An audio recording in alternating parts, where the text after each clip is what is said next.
শোনাবো, আপনারা আমার কথা শুনলেন। আসসালামু আলাইকুম, আপনারা কেমন আছেন? সবাই ভালো আছেন? আজকে আপনাদেরকে শোনাবো আসরের সম্পর্কে। হাজরে আসওয়াদ এ পাথরটি কোথা হতে সংগৃহীত? রান্না।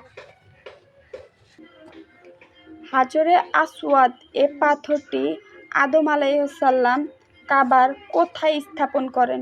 বলো। পূর্ব ও উত্তর কোণে স্থাপন করে। তাওয়াফ শেষে প্রতি চক্করে হাজরে আসওয়াদ এ পাথরটিকে চুম্বন করা কি? জোরে। সুন্নাত। হাজরে আসওয়াদ এ পাথরটি কি রঙের ছিল?